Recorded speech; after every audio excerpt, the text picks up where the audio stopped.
Hey coaches, it's Coach Parker. How are you guys doing today? This is Coaching Youth Football Tips and Talk podcast over at Coach Parker and youthfootballcoachingtips.com.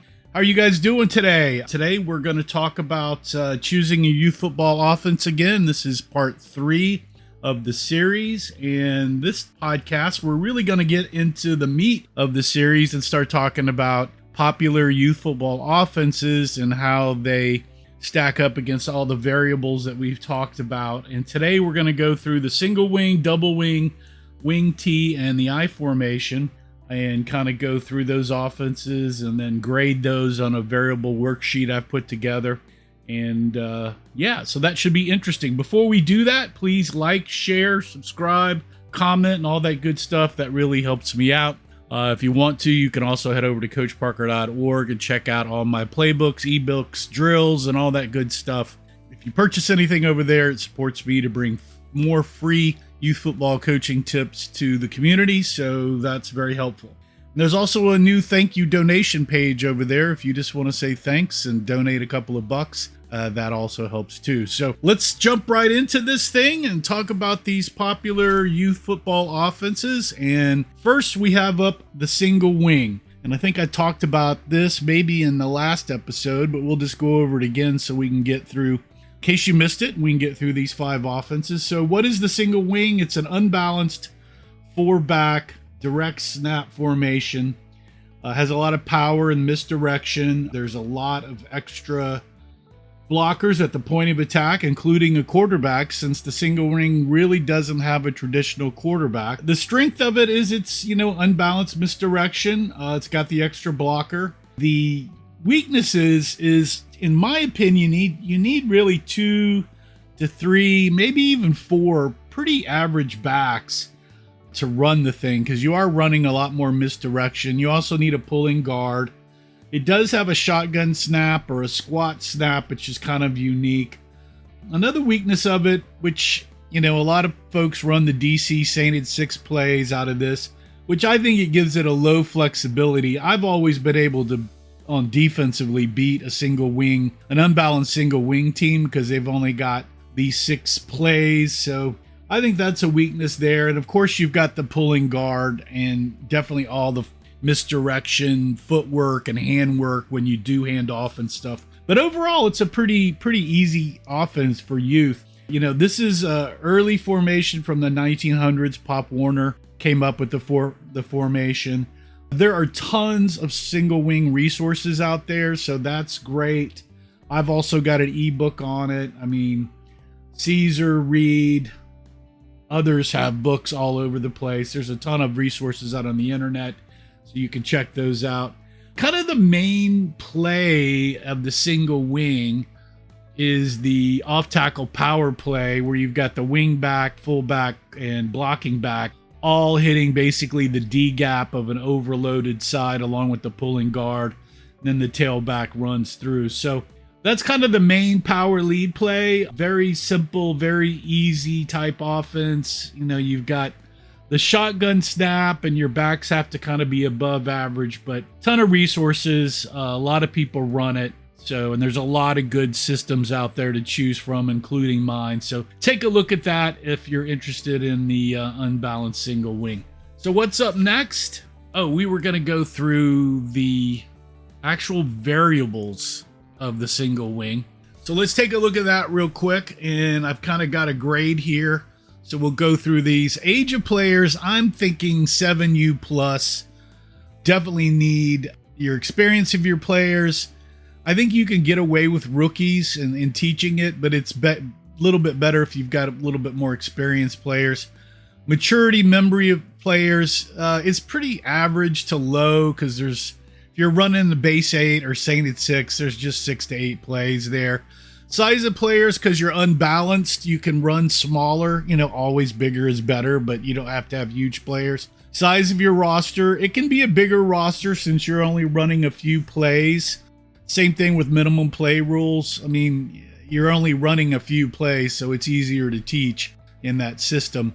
The amount of time a week, I think you just need 2 practices a week and pretty much can install this.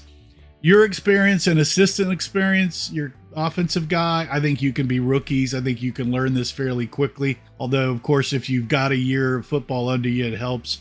A lot of rec leagues team run this. Same things, competition.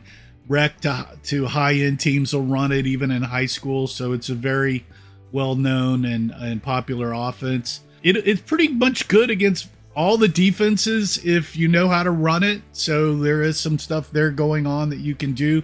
So you don't really need to worry about what kind of defense you're facing. Although a gap 8 and a 70 defense will give you some trouble, which is what I use against it. It is a shotgun type snap, so that can cause some issues. Size of lineman, small to big, whichever works. The blocking calls are definitely simple with God or angle blocking.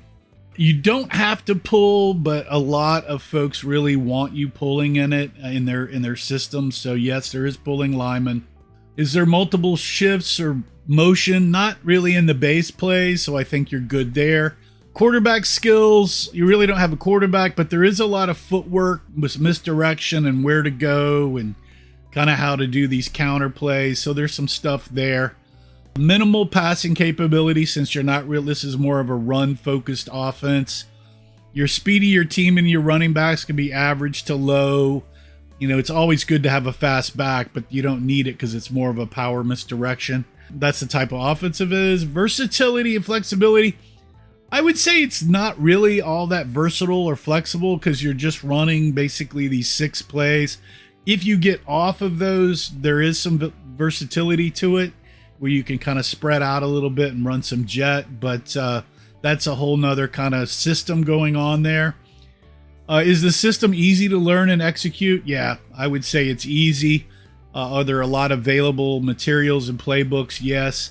So I scored this a 33 out of my system, and I haven't really added up to see what the highest score is, but a low score is good. So this scored one right now is in second place, just behind it's actually in third place, just behind the Beast and the I formation amongst these 5 formations to learn. So, and it's 1 or 2 points off of those. So this is a fairly simple offense to learn. So let's now jump into the double wing. And the double wing is another Pop Warner formation from the early 1900s that he invented along with the single wing. I like it a lot, actually, but we're going to talk about the double wing offense. And when you say the double wing offense, a lot of folks are talking about the double tight, double wing, Don Markham, Jerry Volaton, Jack Gregory, Hugh Wyatt type of double wing offense, where it's a very unique system. It's kind of double wing T power formation with a lot of misdirection, heavy ball control, overwhelming pounding ground game.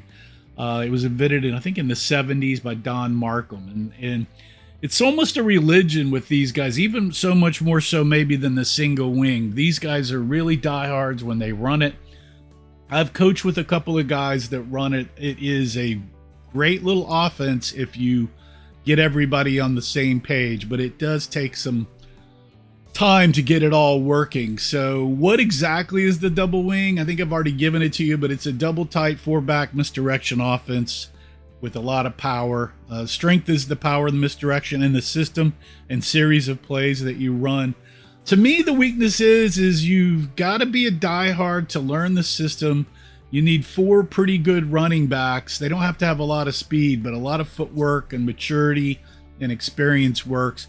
And there are multiple O-linemen that will be pulling in this thing. A lot of guard tackle pulls.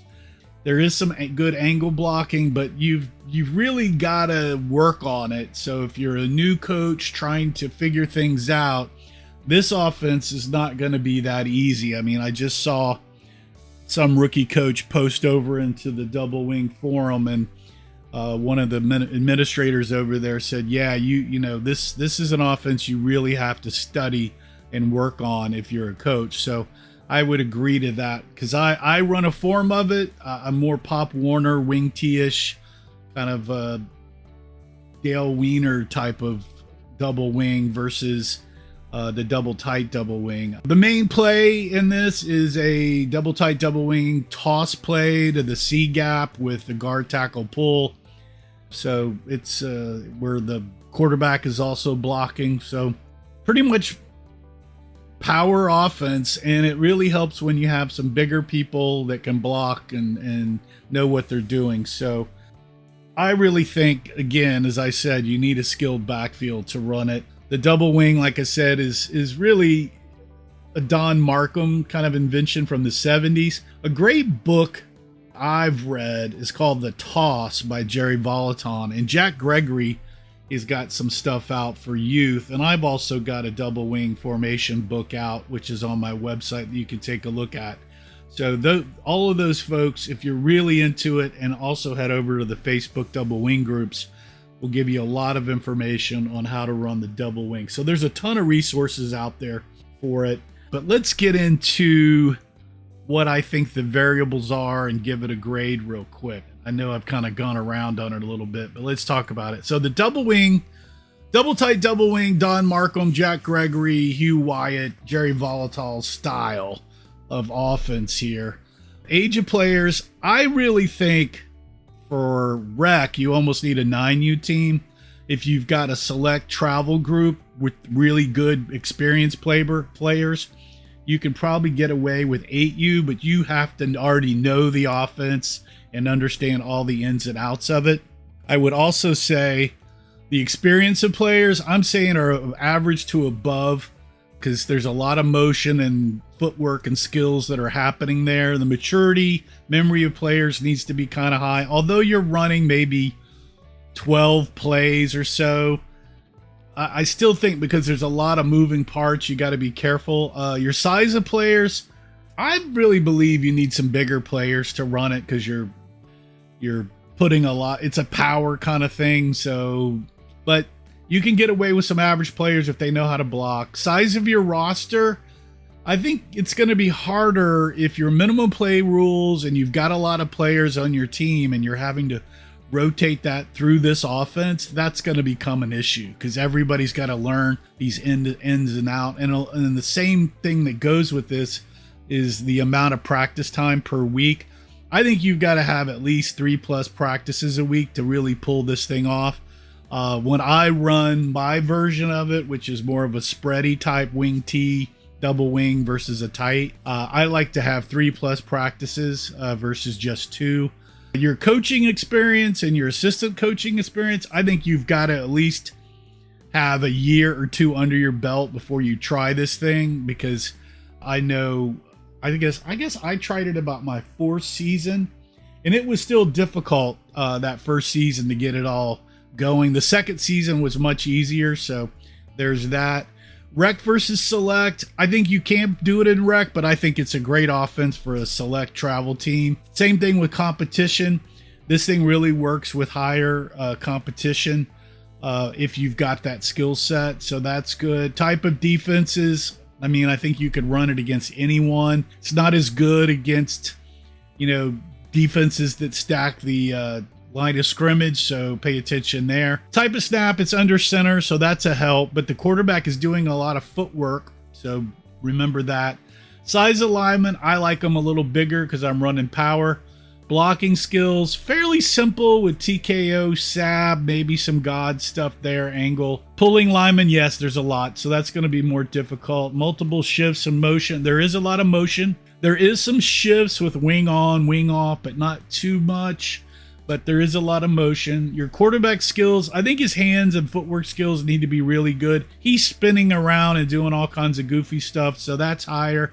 Passing capabilities are minimal because you're really not passing out of this thing, although there are passing. Speed of your running backs, I mean, it's always nice to have a speedy back in there if you're going to run a sweep, but you don't really need it. Number of top running backs, I think you need 2 or 3, maybe even all 4 of them need to kind of know what they're doing. This is a power misdirection offense. Versatility and flexibility of it, I don't think, to me, I don't think it's the way in the double tight double wing in this little offense. I don't think it's flexible or has a lot of versatility. I mean, you've got just the standard set of plays. They're so tight. I find it, along with the single wing, that it's easy to defend. That's just me, but I don't like it as much in this double tight, double wing style. But there are a ton of coaches that run it and love it and do it effectively. So there's that. Is it an easy system to learn, install, and execute? I would say no, it is not. It is difficult to do, and it takes about a year to really kind of perfect it, and you've got to study it and work on it, and your players have to study it and work on it. Is there a ton of materials and resources and playbooks? Heck yes. I've got a book. Everybody's got a book out there. There are a lot of great resources and forums, like I said before, to take a look at. This offense gets a score of 45, which is 12 points higher than the unbalanced single wing. So yeah, you've got to have a little bit more experienced team. I would not try it as a rookie coach without having run an offensive system before. But if you're a coach that's very confident, you've been in a double wing, you understand the double tight double wing offense, maybe you played in one, that gives you a heads up. So if you're confident in doing, then you can go for it. But just know your players are going to have a little bit higher learning curve than the unbalanced single wing here and maybe some of the other offenses. So that's it with the double tight double wing. Let's jump in now to the wing T offense, which is a really cool offense. I didn't know much about the wing T until I wrote my wing T book here recently and really got into it. And much to my surprise, I think a lot of us are probably running a lot of wing T series and schemes and things that don't even really know it from the eye and split backs and things like that. So it was an interesting research project, and the book is great. And I really think the wing T for older teams is a nice offense. It is a run heavy, misdirection, multiple ball carrier, power run, and play action deceptive passing offense. A lot of high school teams will run the wing T or a gun T type of thing, and it works really well. You might have heard of buck sweep, fullback lead dives, belly, buck, all that. That is some of the great series that are in the wing T. What is the strength of it? Well, it's very versatile, especially if you're running a lot of the different wing T series, because it's a multi-formation, multi-play series type offense. So you can do a lot of stuff. There's deceptive plays, misdirection. So that's the strength of it. Also, the weakness of it is it's got all that. You also need 4 good, really good running backs, along with 2 really good pulling guards, because you're going to do a lot of pulling and trapping. A lot of folks say you can run this with a smaller offensive line and team, which you can, but if you do that, those smaller guards have to be able to pull and trap, because that's some of the stuff that you're going to be doing. And then your backs also have to be pretty experienced. The wing T, just a little history about it, came out of the 50s from Dave Nelson and Tubby Raymond out of the University of Delaware. Dave Nelson wrote the first couple of books. I've read the originals. They're great. Tubby Raymond has a bunch of stuff out there on the internet. There's Facebook groups and everything. I think it's a great youth football offense, especially when you only use a subset of the series. But if you really want to get a lot more out of it, it's definitely kind of an offense for some older teams. Like I said, there's a ton of resources. I really like it for an older 11U, 12U group. I run a similar kind of speed thing, double wing kind of series that's in a wing T kind of format there, which I love. But I only run that really for real experienced group of set of players or older teams. So, one of the big plays, like I said, is the buck sweep, and also just a lead fullback kind of kick out play. So let's look at the variables and see how this thing scores out. So wing T, like I said, I think your age of your players, I think you're getting kind of close with a 9U plus. If you're a travel league, I think you can do it 10U plus, maybe if you're rec. You really need to tone down the number of series you're going to do for this age group to kind of look at. I think experience of your players, you're going to need above average to average players. Same thing with maturity. They've got to be, you're running a lot of things, a lot of motion, a lot of jet, orbit, counters. There's a lot of stuff going on. Your quarterback has to be really good. So all that maturity, experience, and age should be high. Size of your players, you can have small players, but like I said, that may not work for you because you have to pull and all of that. So think about that. Your size of your roster and minimum play rules, I think that's going to be a problem because this offense has so many moving parts. The same thing with time. I think you need 3+ practices a week. Coach's experience and assistant experience, I think you need at least a year under your belt to kind of put this in before trying it right off the bat. Rec versus select, I would prefer to run this at a select league because I can pick the players and put them in positions I like versus trying to force it over into a rec league. Competition, you can go all the way up to high school teams are running this. They used to run it in the pros, so same thing with the defense. This thing really works against any defense because you've got all the formations and series. The snap, you are under center. I'll talk about the gun tee in another video or podcast. So we'll go through that. Size of your lineman, like I said before, can be small, but they need to trap and pull. Pulling linemen, yes. Guards have to be really good. Multiple formation, shifts, and motion, yes to all of those. Quarterback skills, yes. High footwork, hands, and passing. Passing capabilities, it's high, so need that. Speed of your running backs. When you're running jet and orbit, those guys have to be speedy. I know that folks say you can get away with not so fast guys in the wing T, but that's not true. I mean, the wing T came up because University of Delaware weren't getting big linemen, but they were getting fast people. So you need a fast team to run this. It is a misdirection speed kind of offense. It also has power, but I would say it's more speed misdirection. Is it versatile and flexible? Yes, if you've got time to do all of the series and put all of that in. Is it easy to learn? I think like the double wing, it's not as easy as the single wing because there's a lot more moving parts. So I would say it's not as easy, especially if you're putting in jet and orbit. Is there a lot of materials or resources and playbooks? Yes, there's a ton of stuff out there. Like I said, I even got a wing T book on plays over at coachparker.org. So how does the wing T score? Well, it's a 52. And so the single wing was a 33, the double wing was a 45, and the wing T's a 52. And I think that's mainly because it's got so much more moving parts, and I think it's an older, this offense fits an older team a little bit better, or a very experienced team, because you've got so much going on there with that. But I do love it, and it's a very interesting offense, and I do like the series concepts that it has, that it's multi, because I'm a big multi-formation person. And that brings us to the next offense, which is the Beast, which the Beast is in my multi-formation playbook, the Power Wing Beast offense.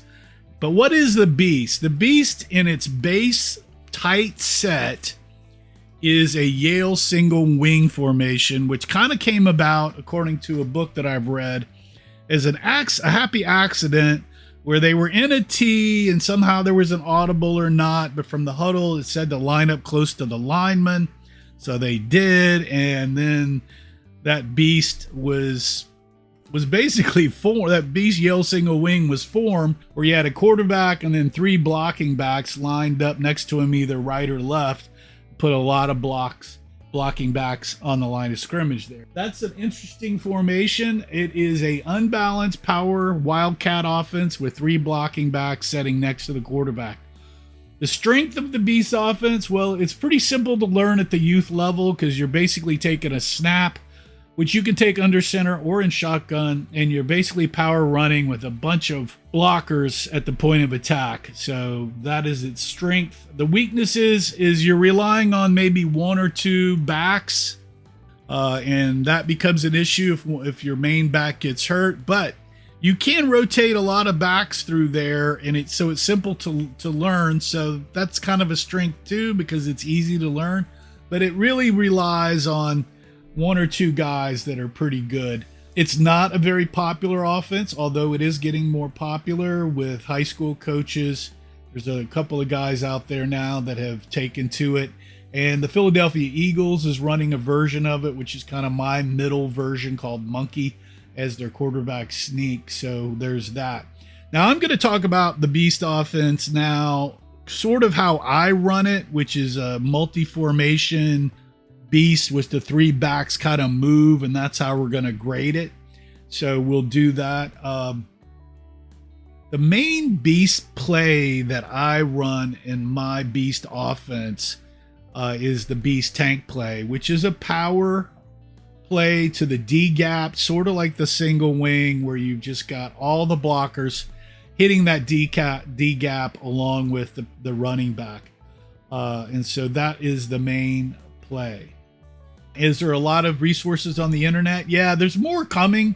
There's been people writing about this Beast offense since 2008, and Wyatt, Gregory, Steve Collindy, myself, Tom Flores. It's in his book. So there's a lot of resources, not as much as the other offense that we talked about earlier, but you can find a ton on my website for free and for paid, and over at my groups on Facebook and Twitter, and I'm always available. My Power Wing Beast offense has got 600 pages, so just about everything you would want on the Beast is in that book.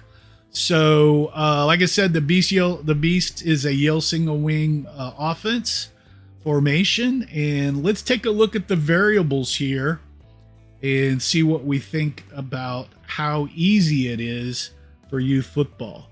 Now, I am biased, and if you go to my forums and other coaches that have run it, and once they do run it, they understand basically how complex it is, but also how simple it is to implement. So it's a very easy offense, but also has more sophistication than a lot of people think. But let's get into it. I've graded it out, and here we go. Age of players, because it's basically, you can do it under center and out of shotgun. Either way works. There's no real best way to do it, because I run them both all the time. Is you can run this at 5U because it's very simple. It's just a snap and you've got a running back running. Experience level, rookies, maturity of players, rookies, low, young age. Size of player, small. It helps if they're bigger. Size of your roster can be large because it's so easy to install. Also with minimum play rules, you can have a lot of players, and it's very simple. We're down blocking and blocking with the backs, and one back is running. So very simple. You don't need a whole lot of practice a week. I mean, you could probably practice 1 day a week and probably run the Beast fairly well, especially the Beast tight formation, which is the original Yale single wing, and not move into the two other main formations. Your coach's experience, assistant, and yourself as a head coach, I think you could be rookies. It's pretty easy to learn. I mean, when I installed it in '94, I had no idea what it was. We installed it and got to the playoffs with it. Can you run it in rec and select leagues? Yeah, it's really great in rec. It becomes a little tougher in select, although there are teams that run it as a package. Competition skill level can be high. We've run it against Super Bowl teams that are stacked. I was in a 12U Super Bowl with a stacked team about 5 years ago. We ran the Beast along with a package of fat and spread and won that game. So it is competition ready. Types of defenses, it'll take on any defense. Loves defenses that don't have a lot of people on the line of scrimmage. Type of snap, like I said, it can be under center or as a gun. Size of lineman, bigger is better, but you can run it with anybody because it's angle blocking and down blocks. Pulling lineman, no, so that helps. Multiple formations, yeah, it has multiple formations in a couple of shifts, but they're fairly simple, but you don't have to run those. So there's a minimal there. Passing capabilities, minimal. Don't really need to pass. It's more of a run offense. Speed of the team doesn't need to be great, so it's just power running. Number of running backs, 1 to 2 maybe, really work well. It's a power offense, so yep. Is it easy to learn, install, and execute? Yeah, probably the easiest, because if I get in trouble trying to run any other offense, I know if I run the Beast Tank play, if I can't run that play, then I probably can't run anything, because if I get in trouble, I'm going to that or Beast Wedge. So if I can't do those plays, I probably can't run anything against anybody. So yeah, it's easy to learn, install, and execute. Available materials, I would say not as much as the other offenses we talked about, but these are getting greater. And then my score on the Beast is a 29, which is the lowest so far. So let's see, the Beast is 29, Unbalanced Single Wing is 33, Double Tight Double Wings 45, Wing T is 52. And I was going to talk about the I formation today, but I'm going to have to save that to part 4. And I'll give you the idea. The I formation scored a 32. So that's pretty close to the Beast and the Unbalanced Single Wing. So that will save till part 4 since I've gotten to 30 minutes here. So yeah, that's the end of part 3 of choosing a youth football offense. Hope you enjoyed the podcast today. This is Coach Parker with CoachParker.org and YouthFootballCoachingTips.com. Remember to play for fun, and winning is funner. Don't forget to subscribe, like, and comment below. Help me out. Play for fun, and winning is funner. See you guys next time. Ciao. Thanks for joining me today. Bye-bye.